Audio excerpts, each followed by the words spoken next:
So with our lovely Miss Pepper, we're going to see if we can practice, hi cuteness, with a little bit with our pattern game again. So right here, she's giving some great eyes. I'm going to go yes and plop the food on the lovely bowl. Again, there are a few snacks that Miss M didn't quite go for earlier. Yes. So we're just going to get her cozy. I know there's been a couple funny noises in the building. So the girls have been having a little bit of a harder day today with the noise distractions. There are, yes, some great videos, though, available on noise phobia that I think I was starting to talk about, but then I forgot to mention. So Happy Hounds Dog Training, she has some great videos for reactivity as well as also for working through noise phobia or even vacuum cleaner sensitivity. So those would be things that I would go and check out right here. So we'll see if we can get those eyes. Yes, and we'll go ahead and right into one of the bowls, which again is just a flat target versus the real bowl.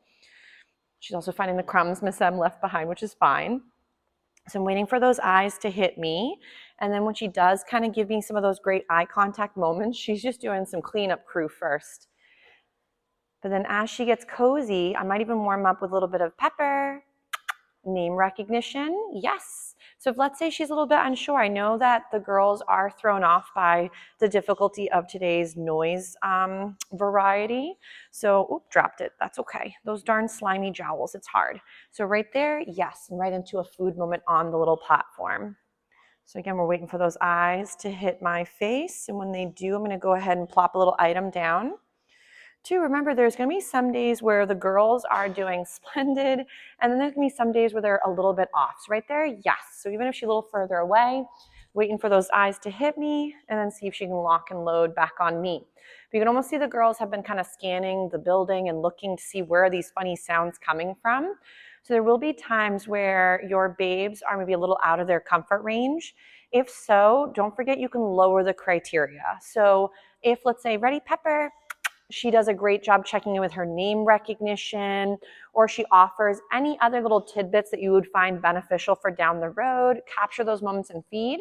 So maybe let's say we were going to work a little bit with that lovely pattern game, but maybe she's not feeling as comfortable. So maybe we just go ahead and meander through the environment and feed for little moments where she's near my leg and capture this loose leash walking practice. So remember too that throughout your sessions, you might have a certain game plan where you were hoping to work on certain skills, but maybe your babe just isn't feeling it mentally or physically or both. There's going to be definitely moments where your puppies are going through growth spurts or going through developmental phases where they might be going through a fear period. Remember that a lot of times puppies, if they're really dealing with a lot of anxiety, I would double check with the vet to rule out medical reasons behind it. A lot of times if there's pain or there's a UTI or there's something that's causing some discomfort, that can lead to behavioral changes or comfort ranges being less or shorter fuses almost. So you may find that for the girls, that if they're ever, again, having a little bit of a hard time, yes, nice job with a positive interrupter, is to make sure that medically we've ruled out things that could be going and causing more difficulties for them for being successful.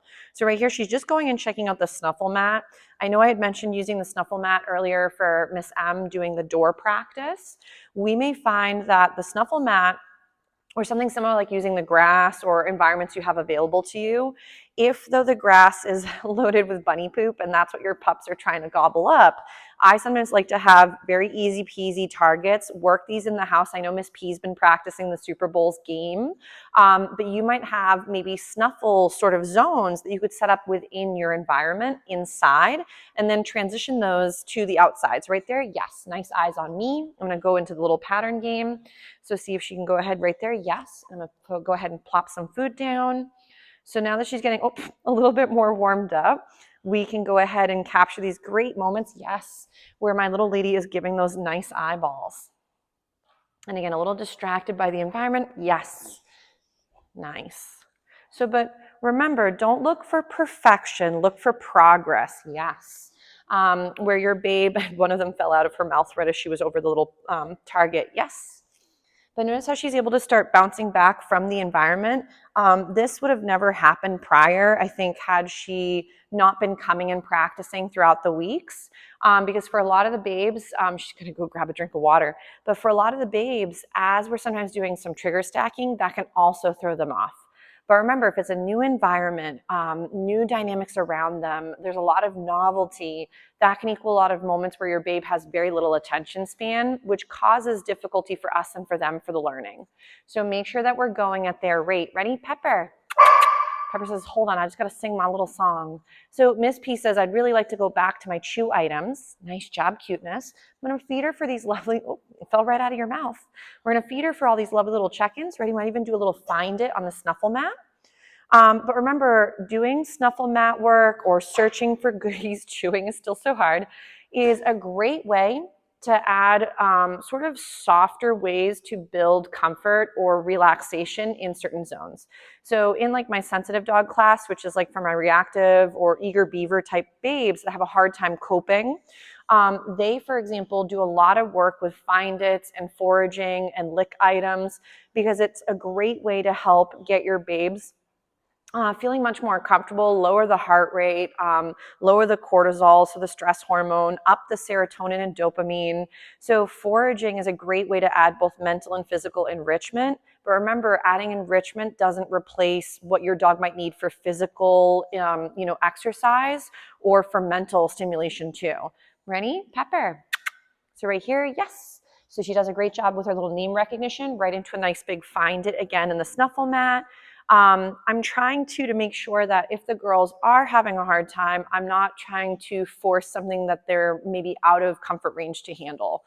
So yes, I was hoping to do a little bit more with the girls today, but sadly my plan didn't perfectly work out because there was a lot of novelty sound-wise that was really throwing the girls off. So just make sure that you're also flexible in your game plan, but make sure that if, let's say, the girls were having a harder moment, yes, nice job, cuteness, that you also build in this concept that changing up your game plan and then reinforcing for lowering the criteria and capturing the good successes is going to still be very helpful for progress. But we'll give our little Miss P a little breather from some of this, and I want to work a few other little skills with our gorgeous gal in a moment. But the ladies are doing a very nice job for the difficulty that was today for sounds.